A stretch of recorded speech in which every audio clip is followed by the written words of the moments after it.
Tragedy has struck after completing the first trial. Half of the party died horribly. I'm still a little shocked about that. Did not mean to do that. Did not read the stats on that attack I used on you. It was stronger than I thought. It's fine though, it's fine. Jordan and Michael have new characters. Everything's gonna be alright. Unless the CR-15 monster I have pulled up in another tab is too much for the party to handle. Either way, let's hope it's a hell of a game. That's the name of the podcast. Whoa. Yes, we have observed that that's how the intros go in the past, Jordan. So, as you can see by the episode title, this isn't a full episode for two real reasons. First of all, due to some scheduling conflicts, Monty is AWOL, although I will have him pop in at the end of the episode so he can put the sticker on his little Boy Scout book thing. I don't know. And the other reason is because we have some new characters to introduce. Replacements for Norix and Wrench, who died horribly. I'm Casey Jarmes. I'm the DM, which stands for Despair Maker, because last episode went off the rails. The despair is only for him, though. Despicable maniac. What are you guys' names? I'm Jordan, aka Drol. Now, Wrench fucking died. He did, didn't he? Yeah. Died like the tool he was. Yeah. Should I introduce my character too? You know what? I think we'll do a proper introduction for Drol and Kid in a sec. And I'm Michael, playing the aforementioned Kid. Akash, how do you think that? I'm Akash, and I'm playing Kairyd. I am still alive somehow, so, hopefully it stays that way. Honestly, I don't know why you're here in this recording, because maybe Kairyd will show up. I'm not quite sure at this point. This is gonna be a weird episode, so let's get into it. We open up in the Hellgate Dells. Not a place in hell, a place in the mortal realm. A place in Faerun, it's a cool place. People there aren't dead and also assholes. I mean, a few of them are assholes, but they're living assholes. Okay, no. It's a ruin. Everyone that lived there is dead. Well, I guess, but they aren't dead and still being assholes. He's got you there. And I mean, it's not like it's completely abandoned, because this forest ruin, the Hellgate Dell, there's at least one person who's been there recently. What is that person, Jordan? That would be Drol. He is a hobgoblin druid, and he was in the Dells, exploring it. He was in the area, decided to check it out, managed to open a portal to hell, and fell in. Oops. Hate when that happens. Yeah, that's a day in the life of Drol, what can I say? Now what is Drol up to, now that he's accidentally fallen through a portal into hell? We heard about this cool race, so now he's trying to find people to get in this race, because he needs to go home. You know what? That works. That is a thing that we can work with. I would assume his goals would relate somehow to the race, given the whole campaign stuff. That's usually how adventure hooks work, right? Yeah, that normally happens. And while we're on the topic of Drol, what's his general deal? What does he look like? What does he sound like? Is he young, sexy goblin man, or is he old, grumpy man? He is old, but he's not grumpy. He's I guess he's not that old. He's, I don't know, in his late 40s, somewhere around there. He doesn't remember. He's kind of hunched over with just general, bad posture. He's pretty skinny, too. He almost looks starving. He has a big, bushy salt and pepper beard, and he has long hair tied up in a bun, which is also quite salt and pepper. To be honest, there's not much that's very standout-ish about him. He's wearing pretty standard traveler's clothes. No, fancy jewelry. He has some wooden rings. That's the only thing of note. He doesn't stand out at all. Gotcha, he's boring. And we'll get back to Drol in a minute. But first, we have someone else to introduce. We now cut to this turtle man. Turtles, they're D&D turtle people. You can tell because they're named turtles. And he is just going about his life, being an adventurer. He's stopped for dinner at a little food stand in the middle of a city as he's journeying, when he's gonna get called up by his patron. And the patron is going to say in a dark, distorted voice, I need you to do something for me. and the patron does not really elaborate more. Kid just disappears, still holding food, and reappears somewhere else. Somewhere red and rocky and shitty. Arizona. Yes, you aren't in hell, you're in Arizona. Everyone's favorite state. I mean, it fit the description. Well, before you send me to hell, at least let me finish eating. Kid just sits down in the middle of hell and finishes the food before going and doing anything. That's what I'd do, to be fair. That's also probably what Drol would do. As soon as Kid is done eating, his patron speaks up again and says, In a few months' time, there will be a race in this territory, the prize of which is a ticket back to the mortal realm. There are people in these hells, people who want to compete in that race, who I would prefer stayed in hell. So, win so they can't win. Okay? Cool. I wasn't doing much anyway. Good. So, speaking of descriptions, what's Kid's sort of thing? Kid is a turtle. Basically amphibian-looking body with a large shell on his back. Doesn't carry much around with him. Maybe only a couple pouches for some rations or food and whatnot. That works. So anyway, the two of you are in hell now, and need to win this race to get out of hell, like every other character in this goddamn campaign. And I assume that's similar to your old characters who died so tragically. They were so young. Wrench was less than a year old. I killed a baby! You monster. You literally killed a baby, Casey. What the fuck, Casey?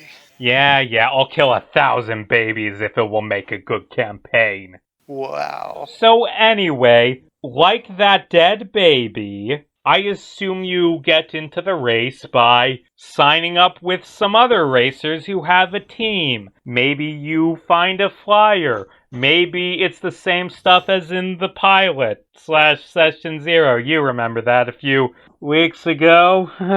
Well, like, by the time the race started, Drol just got there. Oh, he just did. Yeah. Oh, this we can work with. That's why I wanted him doing my idea. Oh, sure. Michael, you and some characters we meet in a second have just begun the race, and you're driving through the desert, and all of you can see in the distance.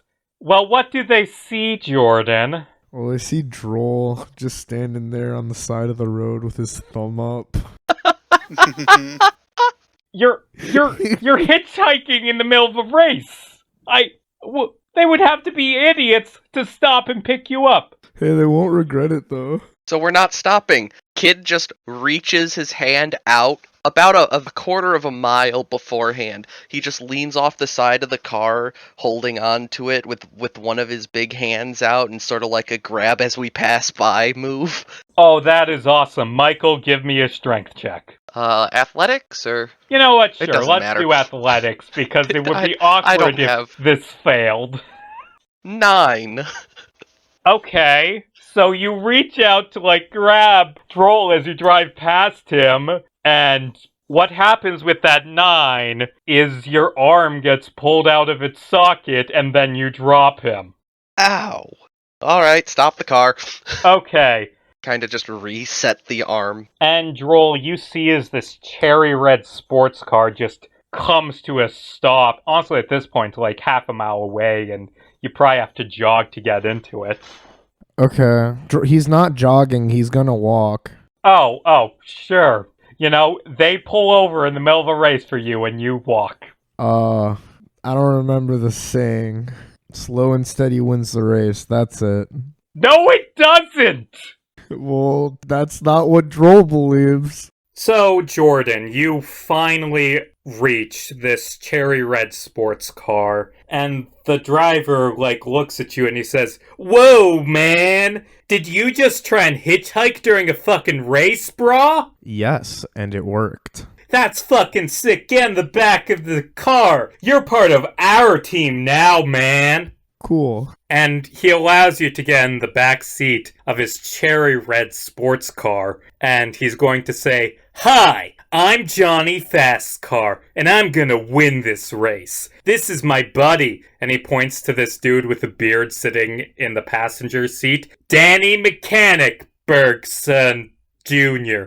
He's my mechanic. And back there, in the back, next to you, that turtle dude, he's our muscle, Quid." I've said it before. There's no you in my name. "That's fucking awesome, man. So what's your deal, brah?"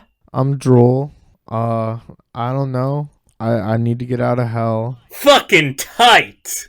Anyway, let's get going. We were making good time. I hope we can make it to the second trial without any problem." And he just guns it, and you can tell, just as the landscape is rushing past beside you, this is a fast fucking car. You are blazing down the road at 100 miles an hour, and you can see over, what was his name, Fast Car? He has a dumb name. You can see over his shoulder the little steering wheel that says what position you're in. 13th place. And Johnny Fastcar sees the 13 and he's like, "Hell yeah, 13, that's my lucky number. We're gonna win for sure." And that was when everything went wrong.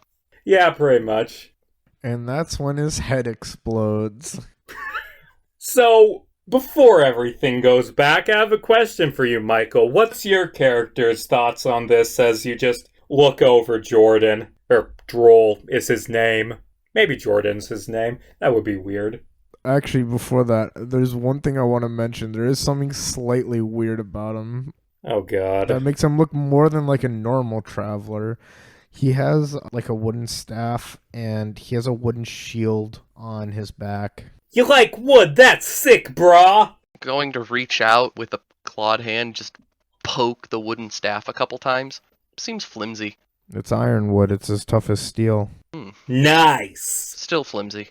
Yeah, well, it won't burn, so I don't really care. So Johnny Fastcar and his buddy Danny, and also you two, who are with them for some reason, just keep driving down the road. And things are going pretty good, making great time. Except, hold on, something's a bit wrong. One of you may realize as you make a perception check. 16. Oh, I should mention Drol has Observant. Oh, sweet, Oh, so fun. he's very perceptive. Yeah. Perception, that's a 23.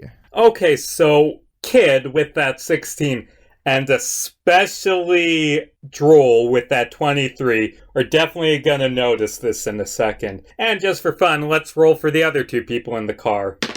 Okay, 3 minus 2. Johnny Fastcar does not notice this. Although his mechanic friend is, and he bumps Johnny "Hey, do you hear that?" And you two especially hear this. Just, that's weird. The ground is shaking around you as you're driving towards the pest stop. And you can see these cracks spreading out across the stone. This might be bad. You get a feeling that maybe in a second everything's gonna go to shit and you're gonna die, and the next episode will be introducing your third characters. Anything you'd like to do? How is the ground shaking? Can I see what is causing it? With that 23, you can tell this shaking. It's almost as if something is moving very fast underground. A drill? No, probably not a drill. Probably some sort of hellworm. It is one of those things. Do you think if we get out, it'll ignore us in favor of the fast-moving vehicle? I don't know. Wait, just to be clear, are you saying this internally, or are you saying it to Drol, No, or are you saying it to the whole group? I'm saying that to Drol. You son of a bitch. Awesome. It'll probably ignore us? Yeah, probably. Okay. So do you just jump out of the car? I'm gonna try and land on my shield. I'm gonna go shield surfing. Yeah, fuck it. I'm gonna jump out of the car and gonna withdraw into my shell. Awesome. Both of you give me acrobatics checks. That's a 14. 12. So neither of you land too bad. You kind of hit the ground and roll a bit. You aren't hurt, but it could have been a better landing. And as you jump out the back of this car, you did not tell the driver. I'd just like to point that out. We're continuing the path of murder hobos. The driver, Yeah, but Johnny Fastcar. We aren't the ones that killed him. Oh, semantics. The driver, Johnny Fastcar, he's like, hey, what was that? And like his mechanic is frantically like trying to get him to look forward at the giant worm mouth that just opens and slams down on the front of the car. I guess it was a giant worm. Yeah. And you hear screams as the worm just like shakes the car around before throwing it away, and the car lands and it explodes. Okay, well, Drol will... Drol's gonna walk to the side of the road and stick his thumb up. It worked before. Oh, you dumb son of a bitch. It worked before. How much does Drol weigh? I don't think he weighs that much. He's only like 5'8". He's 135 pounds. Okay, yeah, I can't pick you up. Okay. That's a no. Kid is just going to walk next to him, look at the thumbs up, and just kind of sit down next to him waiting. Yo, let's go. Okay. Sure. It is revolutionary. It's called hitchhiking, and it works. Okay, here's what I'm gonna do. As you're standing on the side of the road, waiting for another car, you see driving up, going even faster than Johnny Fastcar's fast car, this black, shiny sports car, and it drives up next to you, and you can see recognition in the driver's face as he sees you. Not like he recognizes you, but like he's like, oh, there are some hitchhikers. Should I pick them up? Yes, he should. And as you're waiting, hoping that he'll pull to a stop, he doesn't. In fact, he speeds past you and throws a slushie that hits you in the face. How fast is his car moving? Faster than you can run? No. How fast is his car moving? Very? I don't know. How fast is his car moving? Because I want to know. Hundreds of feet per round. Why? Fine. I mean, you could chase after him and kick his ass, but it might be a bit of a trek to track him down. Although, hey, I mean, you know where he and all the other cars are going. Drol's just interested in the existence of a slushie. He's never seen that before. I'm going to grab Drol by the soldier. Fucking words. I'm going to grab Drol by the shoulder and just start marching towards the second place. So, Monty, where you are right now is, well, last time you somehow were the only one to not get knocked unconscious. Correct. And you're just driving away from all the corpses. Well, actually, no, the corpses will have been taken away by a certain character. But you're just driving away from all the corpses, and you reach the next trial at the pest stop. And I feel like at that point, Nikola's probably gonna collapse. Sounds about right. Yeah, what were you at? 2 health? Yeah, Nikola gonna take an hour to get some rest in, so he won't die if he gets punched in the face by a person with no strength modifier. Sounds good. So, I guess what is happening now is you're just lying there while Akash is insulting the NPC and Michael and Jordan are hitchhiking. But what's going on internally? Like, what types of things do you feel your character would dream about? I think he'd probably be dreaming about Topside and all the things he's read about. You know, adventures, heroes, myths, and legends. Interesting. Let's sort of set the scene, how this is visually. It's probably muddled because of the dreams, but when did these stories of Topside, like, when did Nikola first become infatuated by them? I believe he stumbled upon, as a child, a couple of scattered remains of a couple, like, fairy tale books that had made its way down into hell, and he was able to piece together that life up top was a magical land free of murder, deceit, backstabbing, and filled with quests and justice, adventure. Ooh. I assume that's the type of thing that would be Nikola's favorite, like these stories about knights charging in and the stereotypical saving princesses, slaying dragons, that kind of thing. Yeah, exactly. And so this little flashback, it sort of begins with you reading through these worn fairy tales that you found in the dump. Stories of these famed fairy tale heroes. I'm gonna say establishing a name that the one that Nikola sees a bunch that's his favorite is this story called Gilbert the Lionheart, about this charming, dashing human knight who rides in on a white steed with a glowing sword and slays every enemy in his path as he fights for justice. And that's the type of thing that gives Nikola hope. Like, I assume from what you've said, not the best childhood in hell. It was more rural slums, as rural as hell can get. Yeah, hell, it's just like fucking Nebraska.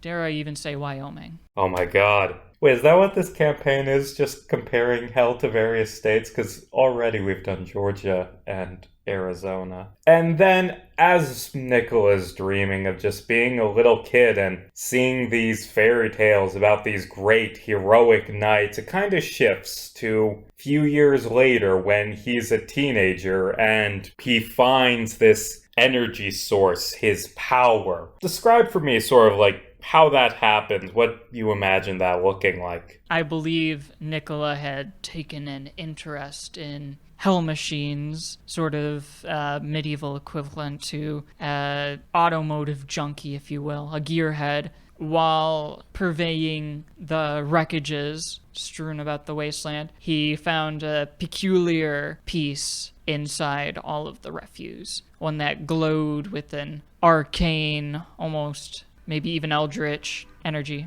Yeah, I just imagine that you see this sort of broken shard of gold blue metal and it's glowing bright white as you reach out to it and it just kind of floats into you. And then you're strong. You're Nikola now. Nikola Brandt. Well, you were always Nikola, but now you're Nikola. And like flex as you say that because you buff. Yeah, you have to say the name like that now or it doesn't count. Ah, son of a bitch. I've dug myself into a corner, haven't I? Official character trait: if Nikola doesn't refer to himself in the third person like that every time, he reverts back to a level 1 barbarian. You know what? Sure.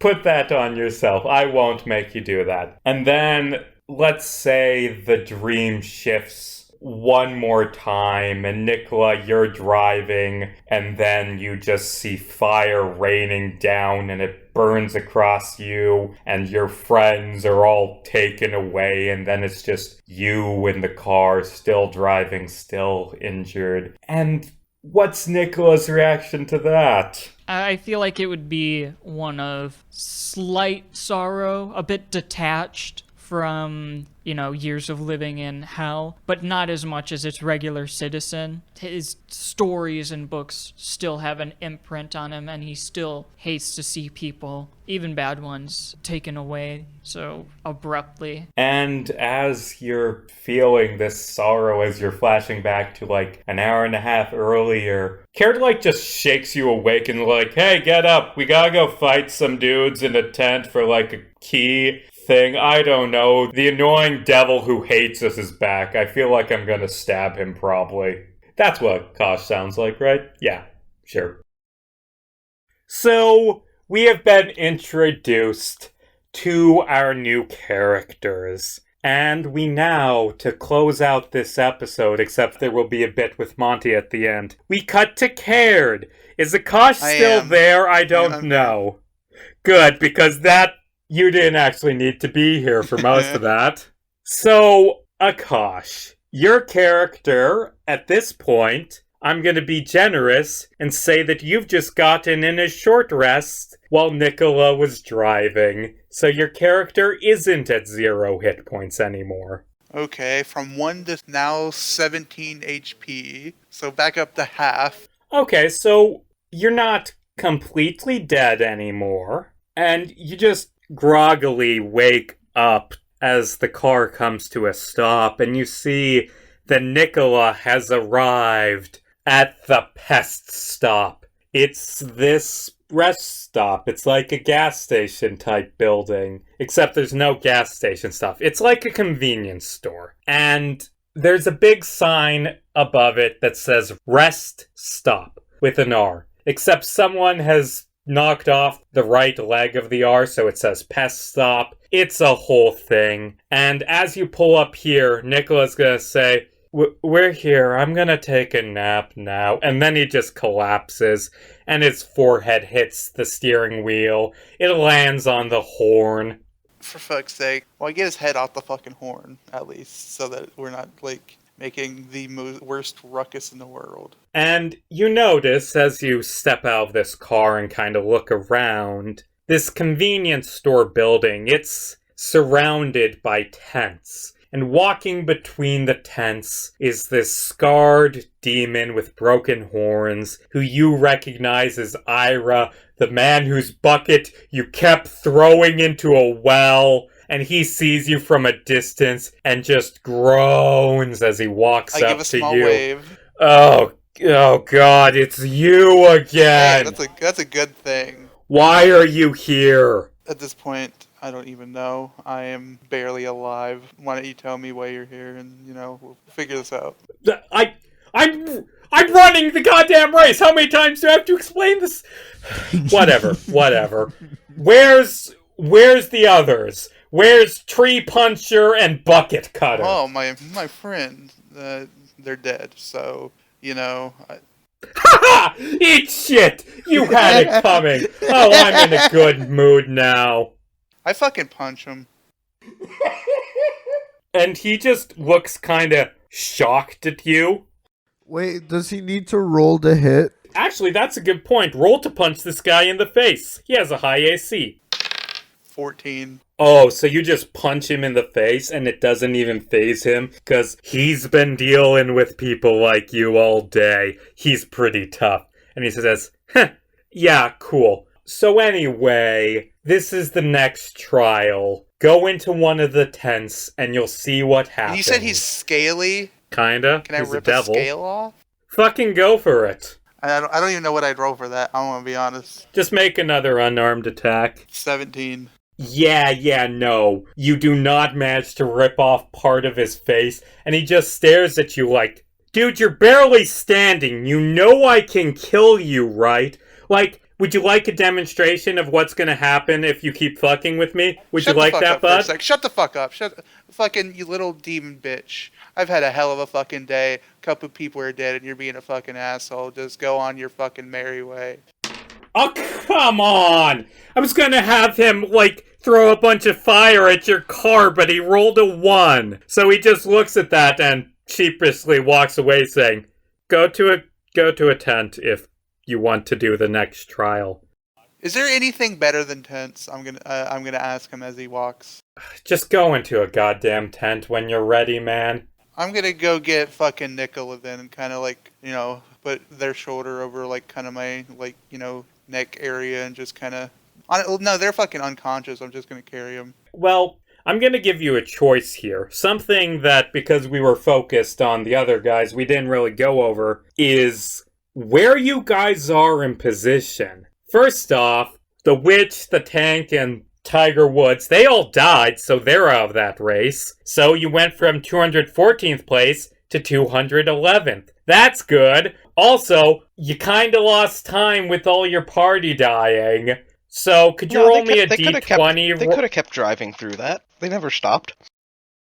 I mean, well, the thing is that Nikola never true. left the driver's seat. So if he's knocked unconscious with his foot on the gas, guess what? His foot's gonna stay on the gas. You know what? Fair enough. You guys are in 211th place. If anything, the car should have gone faster, being fueled by the dead characters. Or actually, 210th place, because we just watched another team get eaten.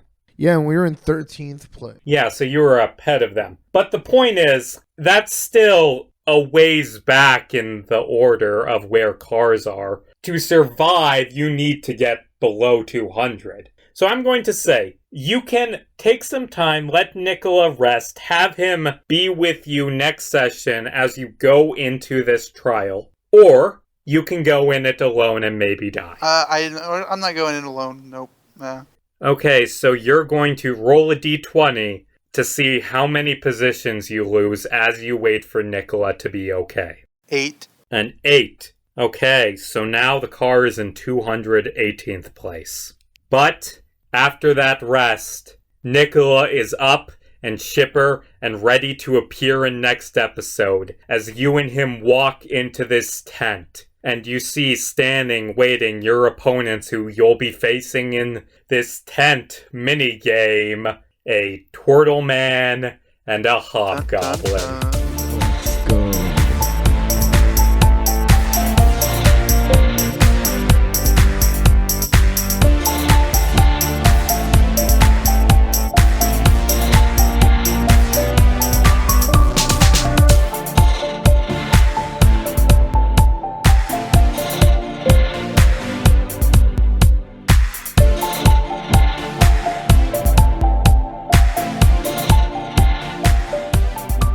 Slow and steady wins the race. No, it fucking doesn't.